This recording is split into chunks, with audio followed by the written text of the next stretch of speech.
உங்களுக்கு பிடித்த சமையல் சேனலுக்கு உங்களை அன்புடன் வரவேற்கிறேன். இன்னைக்கு நம்ம ரவை உப்புமா எப்படி செய்யறதுன்னு பார்க்கலாம். இந்த மாதிரி முறையில செஞ்சீங்கன்னா ரவை உப்புமா பிடிக்காதவங்களுக்கும் பிடிக்கும். வாங்க வீடியோக்குள்ள போலாம். ரவை உப்புமா பண்றதுக்கு நான் 1 கப்பு ரவை எடுத்திருக்கேன். இது 150 கிராம் ரவை. ரவை நல்ல கொஞ்சம் பெரிய பெரிய ரவையா இருந்தா உப்புமா நல்லா இருக்கும். அந்த மாதிரி கொஞ்சம் பார்த்து வாங்கிக்கோங்க ரவை. அது டேஸ்ட்டும் கொஞ்சம் நல்லா இருக்கும். நல்ல நிறைய ஈடு காணும் அந்த மாதிரி வாங்கும்போது. அதனால அதுபடி வாங்கிக்கோங்க. இப்போ அதுக்கு ஒரு பேன் வச்சு அதில் 1 ஸ்பூன் நெய் ஊற்றி நம்ம ரவையை வறுத்துக்கலாம். நான் இன்னைக்கு நெய்யில் தான் பண்ணுறேன். அப்போ டேஸ்ட் நல்லா இருக்கும், ரொம்ப சாஃப்டாக இருக்கும். அதனால நான் பண்ணுறேன். நீங்கள் அப்படி பண்ணும்போது நல்லா இருக்கும். அதே மாதிரி பண்ணிக்கோங்க. இப்போ இதை கைவிடாமல் நல்லா ஒரு 3 நிமிஷம் வறுத்துக்கோங்க. அந்த வாசம் மட்டும் வரணும், கலர் மாறாம இருக்கணும். அந்த மாதிரி பார்த்துக்கோங்க. அப்பதான் அது நல்லா இருக்கும். சிம்மிலேயே வச்சுக்கோங்க. பாத்திரம் கனமான பாத்திரம் அப்படிங்கிறதுனால சூடு அதிகம் ஏறும். அதனால கொஞ்சம் சிம்மில் வச்சு அந்த ஹீட்டில் வறுத்துக்கோங்க. அப்போ ரொம்ப நல்லா இருக்கும்.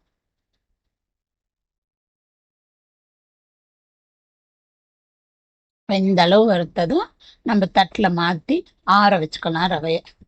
இப்போ அதே பேனில் ஒரு 2 ஸ்பூன் நெய் சேர்த்துக்கோங்க.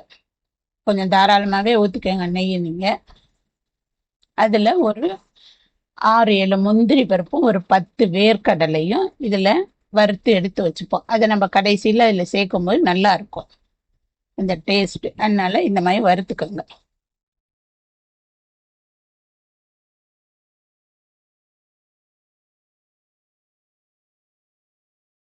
நல்லா ரொம்ப கலர் மாறிடாம கொஞ்சம் லைட்டா மாறினா போதும். அந்த அளவுக்கு பொரிச்சுக்கோங்க. இப்போ இதை எல்லாத்தையும் ஒரு தட்டில் எடுத்து வச்சுப்போம். இந்த அளவு இருந்தால் சரியா இருக்கும்.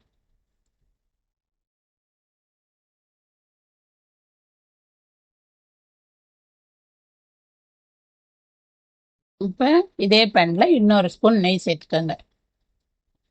நெய் உங்களுக்கு அதிகம் அப்படின்னு தோணுச்சு அப்படின்னா நீங்கள் 1 ஸ்பூன் எண்ணெய் வேணுன்னா சேர்த்துக்கோங்க இந்த டயத்தில். இப்போ இந்த நெய் நல்லா காஞ்சதும் 1 ஸ்பூன் கடுகு சேர்த்துருக்கேன். 2 ஸ்பூன் கடலைப்பருப்பு, 2 ஸ்பூன் உளுத்த பருப்பு சேர்த்துருக்கேன். இது நல்லா கொஞ்சம் பொரிஞ்சுற அளவுக்கு கொஞ்சம் வதக்கிக்கோங்க.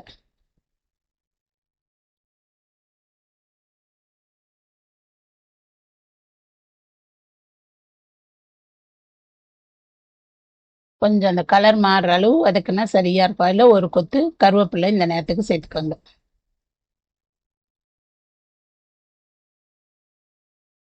அது கூட நான் ஒரு பெரிய வெங்காயம் எடுத்து வச்சிருக்கேன். 150 கிராம் ரவை, அதுக்கு தகுந்த அளவுல ஒரு நல்ல பெரிய வெங்காயமாவே எடுத்திருக்கேன். அதை நல்ல பொடி பொடியா கட் பண்ணி வச்சிருக்கேன். இந்த மாதிரி கட் பண்ணி சேர்த்துக்கோங்க, நல்லா இருக்கும். இதையும் கொஞ்சம் நல்லா வதக்குங்க. ரொம்ப கலர் மாறணும்னு இல்லை, லைட்டா வதக்கிக்கோங்க. அது கூட ஒரு 4 பீன்ஸு, ஒரு கேரட்டு, ஒரு சின்ன துண்டு இஞ்சி, ஒரு 2 பச்சை மிளகாய் குட்டி குட்டியா நறுக்கி வச்சிருக்கேன். அதையும் இதுல சேர்த்துக்கோங்க. இந்த மாதிரியே கட் பண்ணிக்கோங்க. நீல வாக்குல வேண்டாம். இது மாதிரி இருந்தா எல்லா காயோட சேர்த்துருக்கணும், நல்லா இருக்கும். அதுக்குதான். காரத்துக்கு தகுந்த மாதிரி நீங்க ஆனா சேர்த்துக்கோங்க. உங்களுக்கு காரம் அதிகம் வேணும் அப்படின்னாக்கா நீங்க 3 பச்சை மிளகாய் கூட சேர்த்துக்கோங்க. இல்ல கம்மியானா இந்த 2 போதும் உங்களுக்கு. இப்ப இதை எல்லாத்தையும் ஒண்ணு சேர்த்து நல்லா வதக்கிடுங்க. காய் கொஞ்சம் வதக்கும் போது கொஞ்சம் நல்லா வெந்துடும். இந்த ஸ்டேஜ்ல அரை குடமிளகாய் கட் பண்ணி வச்சிருக்கேன். அது கூட ஒரு அரை தக்காளி வச்சிருக்கேன். அதையும் சேர்த்துக்கேன். தக்காளியும் இந்த குடமிளகாவும் லேசா வெந்தா போதும். அதனாலதான் அந்த கடைசியில கொஞ்சம் சேர்க்கிறேன் நான். இப்ப எல்லாத்தையும் ஒண்ணு சேர்த்து லேசா வதக்குங்க.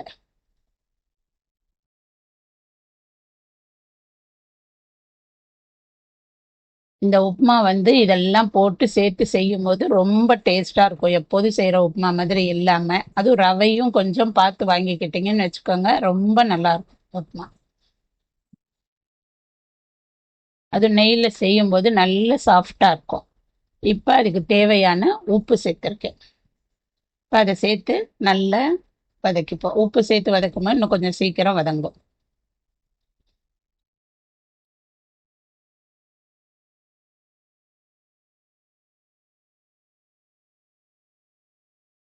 இப்ப இந்த ஸ்டேஜ்ல நான் 1 கப்பு ரவைக்கு 3 கப்பு தண்ணி ஊத்துறேன். அப்பதான் உப்புமா ரொம்ப சாஃப்டா இருக்கும். நல்லா வெந்து நல்லா வரும் உங்களுக்கு. இல்லன்னா கொஞ்சம் ரஃப்பா இருக்கும் உப்புமா. 2 தண்ணி வச்சீங்கன்னா 3 தண்ணி வச்சு பாருங்க. ரொம்ப நல்லா இருக்கும்.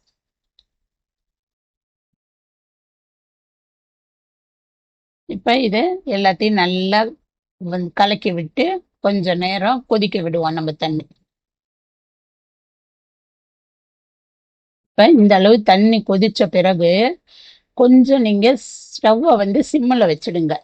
ஏன்னா அப்பதான் இந்த அளவு தண்ணி கொதிச்சு காய் வெந்துச்சுன்னா தண்ணி சுண்டிடும். அதனால கொஞ்சம் சிம்மில் வச்சு காய் வேகட்டும். அப்பதான் இல்லைன்னா ரொம்ப நறுக்கு நறுக்குன்னு இருக்கும் காய். அதனால இந்த மாதிரி சிம்மில் வச்சுட்டு தட்டு போட்டு ஒரு 2 நிமிஷம் மூடி வச்சுட்டு எடுத்துடுங்க. அப்போ உங்களுக்கு கரெக்டா வெந்திருக்கும், தண்ணியும் சுண்டாது. இப்ப இந்த நேரத்துல காயெல்லாம் வெந்துருச்சா அப்படின்னு நீங்க எடுத்து பார்த்தீங்கன்னா தெரியும் உங்களுக்கு. இந்த அளவு இருக்கணும். ஒரு 3/4 வேக்காட்டுல காய் இருந்தாதான் அந்த உப்புமாவோட சாப்பிட்றதுக்கு நல்லா இருக்கும். அந்த பருப்பு இதெல்லாம் சாப்பிட்றதுக்கு நல்ல டேஸ்ட் இருக்கும். இந்த நேரத்துக்கு ரவையை இதுல நம்ம சேர்த்துப்போம். இப்ப இதை எல்லாத்தையும் நல்லா கொஞ்சம் கிளறி விடுங்க ஒண்ணா.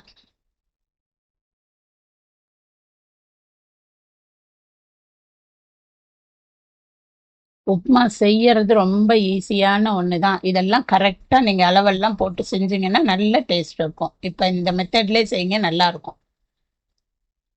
இப்ப எல்லாத்தையும் நல்லா ஒண்ணு சேர்த்து கிண்டிக்கோங்க. இந்த மாதிரி செய்யும்போது உப்புமா பிடிக்காதவங்க கூட விரும்பி சாப்பிடுவாங்க. இது ரொம்ப நேரத்துக்கு இந்த சாஃப்டா அப்படியே இருக்கும். ஏன்னு கேட்டா நம்ம 3 அளவு தண்ணி ஊத்துறனால அது அப்படியே இருக்கும். இந்த நேரத்துக்கு ஒரு ஒரு 5, 6 மிளகு எடுத்து நல்லா பொடி பண்ணி அது மேல 1, 2 பொடி பண்ணிக்கோங்க. ஆனா அது மேல தூவிக்கங்க. அந்த டேஸ்ட் நல்லா இருக்கும். அந்த மிளகு சேர்க்கும்போது அந்த வாசம், அந்த டேஸ்ட் நல்லா இருக்கும். இந்த நேரத்துக்கு ஒரு 1/2 மூடி எலும்பிச்சம்பழம் பிழிஞ்சுக்கோங்க.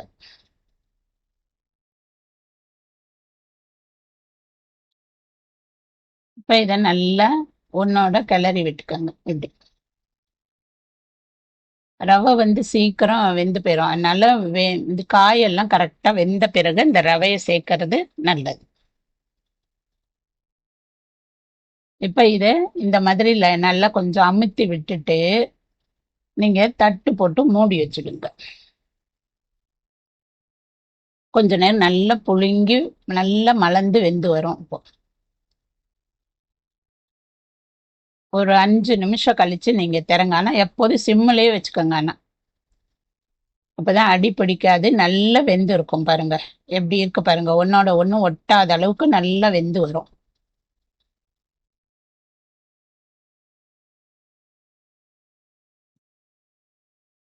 நல்லா எல்லாத்தையும் ஒண்ணா கிளறுங்க. அடி மட்டும் பிடிக்க விடாம கிண்டிக்கங்க. உங்களுக்கு வந்து நல்ல நெய் நிறைய தேவைப்பட்டா கூட நீங்க சேர்த்துக்கலாம். அதுக்கு தகுந்த மாதிரி. இந்த நேரத்துக்கு கொத்தமல்லி கட் பண்ணி வச்சிருக்கேன், அதை சேர்த்துக்கிறேன்.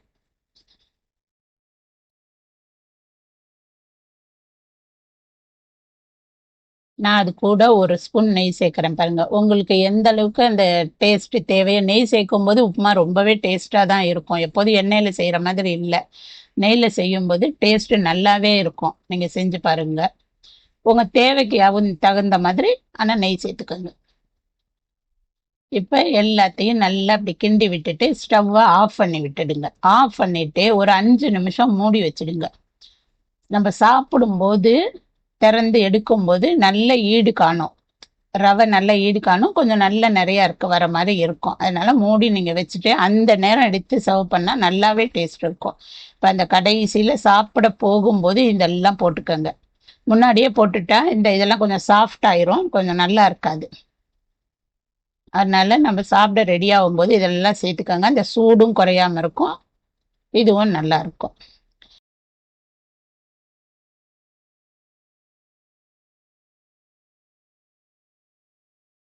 இப்ப நமக்கு வெஜிடபிள் ரவை உப்புமா ரெடி ஆயிடுச்சு பாருங்க. இது வந்து நீங்க சாம்பாரோட சட்னியோட சாப்பிடும்போது ரொம்ப நல்லா இருக்கும். இந்த உப்புமா எவ்வளவு சாஃப்டா இருக்கு பாருங்க. இந்த உப்புமா நீங்களும் வீட்டில் செஞ்சு பார்த்துட்டு எப்படி இருக்குன்னு கமெண்ட் பண்ணுங்க, லைக் பண்ணுங்க, ஷேர் பண்ணுங்க, மறக்காம சப்ஸ்கிரைப் பண்ணுங்க. நன்றி.